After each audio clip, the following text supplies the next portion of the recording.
Assalamualaikum warahmatullahi wabarakatuh. Halo semuanya, perkenalkan saya Dinda Mutiara Misbah, mahasiswa jurusan Pendidikan Agama Islam UIN Sunan Gunung Jati Bandung. Video ini dibuat untuk memenuhi tugas mata kuliah Micro Teaching. Oke teman-teman, dalam berinteraksi sosial, banyak hal yang dapat kita lakukan. Mulai dari jual beli, pinjam meminjam, hutang piutang, penggadaian, tolong menolong, dan lain sebagainya. Namun yang akan saya bahas pada video kali ini adalah pinjam meminjam. Iya, pinjam meminjam memiliki karakter atau memiliki syarat dan ketentuan tertentu dalam melakukannya. Kenapa? Karena apabila kita melakukan pinjam meminjam tanpa syarat dan ketentuan yang benar, maka bukan pahala yang kita terima, namun dosa yang kita dapat. Nah, agar terhindar dari hal yang demikian itu, maka mari kita simak materi mengenai pinjam meminjam berikut ini. Cekidot. Oke, teman-teman tahu nggak sih kalau pinjam meminjam ini merupakan salah satu dari perilaku ta'awun atau tolong menolong.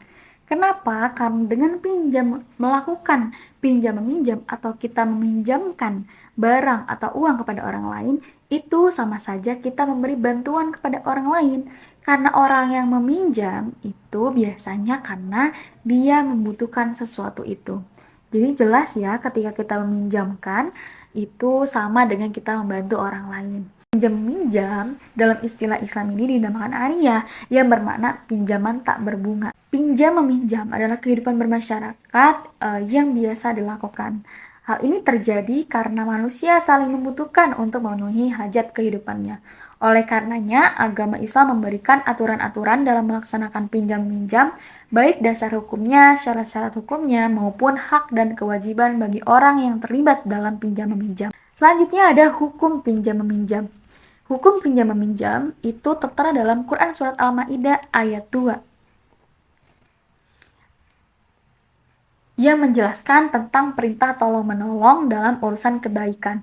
Salah satu bentuk tolong-menolong dalam kehidupan bermasyarakat adalah pinjam-meminjam, seperti yang sudah dikatakan tadi. Pada dasarnya, hukum asal pinjam-meminjam adalah boleh. Namun, hukum pinjam-meminjam bisa berubah sesuai dengan alasan yang melatar belakangnya. Yang pertama, mubah. Maknanya boleh, sesuai hukum asal dari pinjam-meminjam. Yang kedua, sunnah. Maknanya adalah nilai kebaikan apabila praktik pinjam-meminjam dilakukan. Jadi, sunnah ini apabila ada nilai kebaikan jika pinjam-meminjam ini dilakukan. Misal, seperti meminjamkan mobil untuk mengantar tetangga yang sedang sakit ke rumah sakit.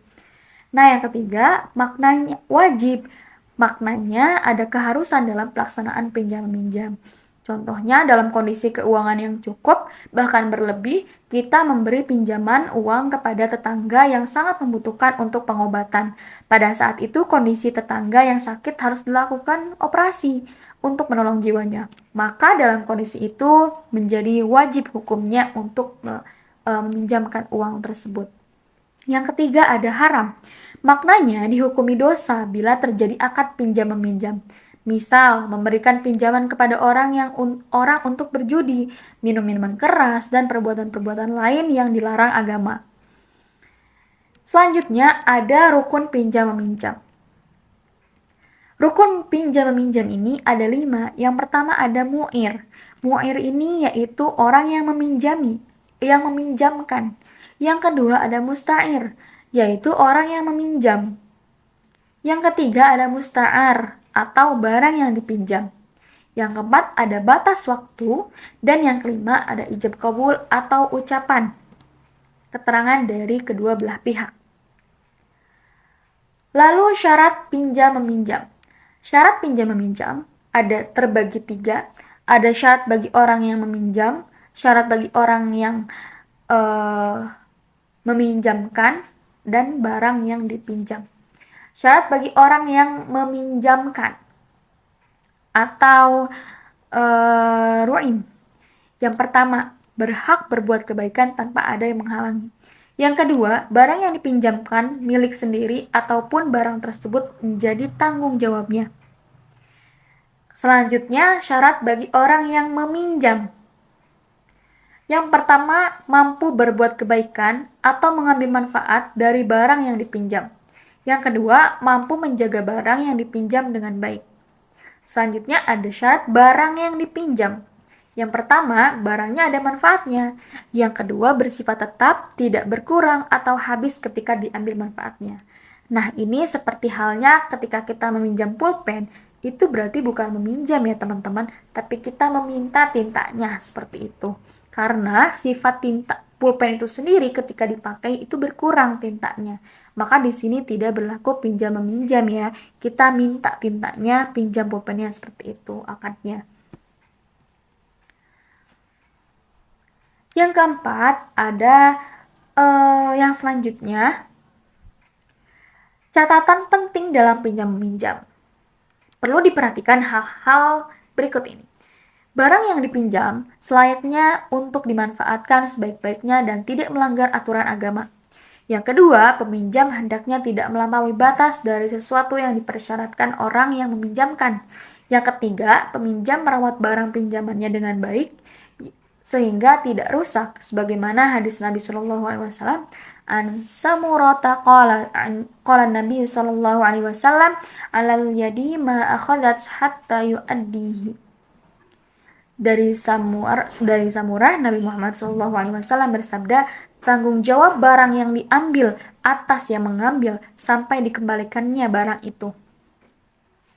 Kemudian catatan selanjutnya adalah peminjam harus mengembalikan pinjamannya sesuai batas waktu yang telah disepakati. Yang selanjutnya, apabila peminjam dalam waktu yang sudah disepakati belum dapat mengembalikan, maka harus diberitahukan dan meminta izin kepada yang meminjamkan. Yang terakhir, hendaknya orang yang meminjami memberi kelonggaran waktu kepada peminjam apabila peminjam melebihi batas waktu yang telah ditentukan. Perlu dicatat ya teman-teman, kalau pinjam-minjam ini, maka ukuran yang kita pinjam dan yang dikembalikan itu harus sama. Kenapa? Karena semisal ada seperti halnya uang yang kita pinjamkan kemudian ada lebihnya atau dilebihkan dari orang yang meminjamkan, itu bisa menjadi riba. Makanya perlu diperhatikan dari syarat dan ketentuan pinjam-meminjam ini. Nah, itu tadi dia teman-teman materi mengenai syarat dan ketentuan pinjam meminjam yang dapat kita aplikasikan dalam kehidupan sehari-hari. Semoga apa yang sudah kita terima, ilmu yang kita terima hari ini bisa bermanfaat, khususnya untuk saya yang menyampaikan dan umumnya untuk kita semua yang mendengarkan atau yang menonton video ini.